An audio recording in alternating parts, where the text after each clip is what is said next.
A year-long investigation by the Lee Enterprises Public Service Journalism team and the Arizona Daily Star, led by reporters Emily Hamer and Tim Steller, uncovered decades of abuse and systemic cover-ups at Golden Dawn Tabernacle, a Tucson church linked to William Branham's The Message movement. The findings reveal a pattern of inaction and victim blaming by church leadership, with survivors' voices suppressed to protect the church's reputation. This church has faced scrutiny for its authoritarian leadership and its alleged failure to protect some of its most vulnerable members. Through the voices of survivors and a deep investigation, troubling patterns within the church's culture have come to light. Golden Dawn Tabernacle, also known formally as Tabernaculo Emmanuel, is part of The Message, a religious movement rooted in the teachings of 20th century preacher William Branham. Known for his charismatic sermons and claims of prophetic insight, Branham inspired a global following.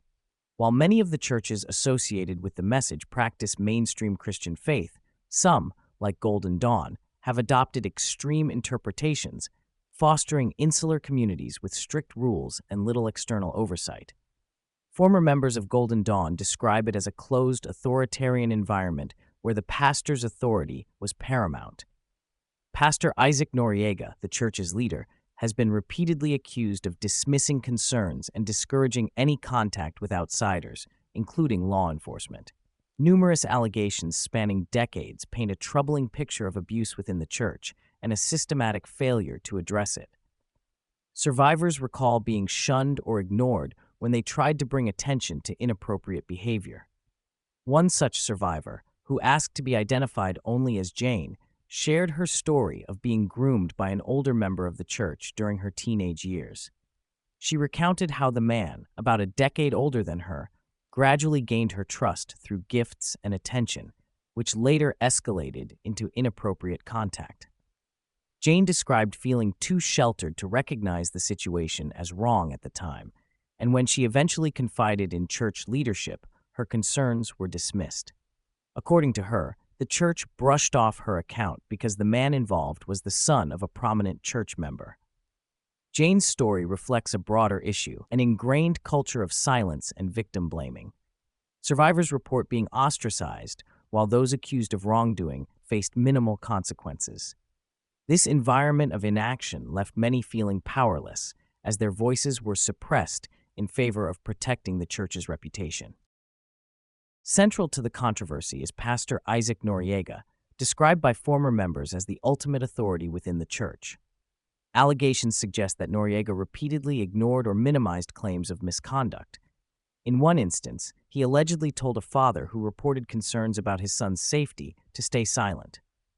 In another case, Noriega reportedly likened serious allegations to children fighting over a toy. This pattern of downplaying allegations is not new. Former members recount similar instances dating back to the 1980s involving various individuals accused of inappropriate behavior. Despite Arizona laws requiring clergy to report suspected abuse, critics say Noriega actively discouraged reporting incidents to authorities. Survivors describe being advised to pray and forgive rather than seek justice or protection. Even within families, this culture of silence persisted.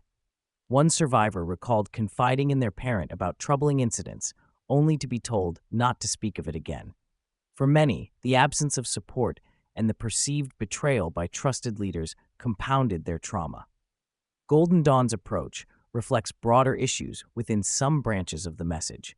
In these communities, pastors are seen as the ultimate spiritual authority, a belief rooted in Branham's teachings. This dynamic often leads to a reluctance to engage with external systems, such as law enforcement or social services, even in cases involving serious allegations. Former members describe a strict and isolating lifestyle within the church. Rules govern nearly every aspect of daily life, from clothing choices to entertainment. Women and girls, in particular, faced heavy restrictions and were often held to higher standards of behavior. Any deviation from these expectations could result in public shame or even ostracism.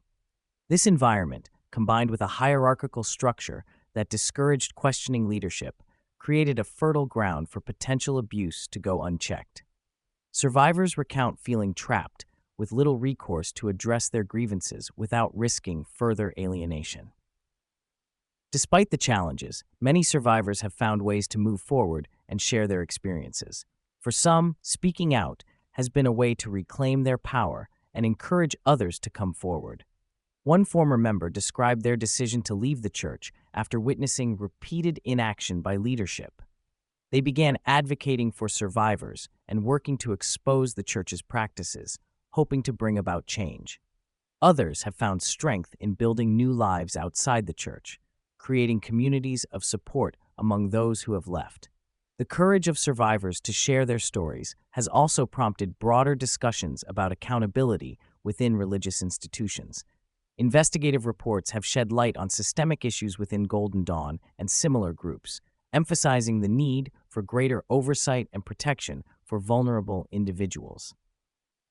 The issues at Golden Dawn are not isolated. Similar patterns of abuse and silence have been documented in other communities associated with the message. Investigations have revealed how authoritarian leadership structures and insular practices can enable harm, particularly when leaders prioritize loyalty over accountability. Experts and advocates stress the importance of breaking the cycle of silence. Mandatory reporting laws exist to protect individuals, yet they are ineffective if community leaders refuse to follow them. Survivors and their allies continue to push for reforms that ensure safety and justice within faith communities. The stories emerging from Golden Dawn Tabernacle underscore the importance of listening to survivors and addressing systemic failures. While these accounts are deeply troubling, they also highlight the resilience of individuals who have found the strength to speak out. For those still within such communities, advocates encourage finding safe avenues to share concerns, whether through trusted allies, support organizations, or legal channels. The hope is that by shedding light on these issues, change will come, not only for Golden Dawn, but for all communities where silence has allowed harm to persist. As investigations continue and survivors raise their voices, the message is clear. Accountability and transparency are essential. Faith communities must prioritize the well-being of their members, ensuring that no one suffers in silence. The allegations against Golden Dawn Tabernacle are a sobering reminder of the harm that can occur when authority goes unchecked and voices are suppressed. Yet the bravery of survivors and the efforts of advocates offer hope for change. By fostering accountability and supporting those who speak out, we can work toward a future where all individuals are valued, protected, and heard. This article is a call to action for anyone who has experienced or witnessed harm within an insular community. Your voice matters. Together, we can break the cycle of silence and build a safer, more compassionate world.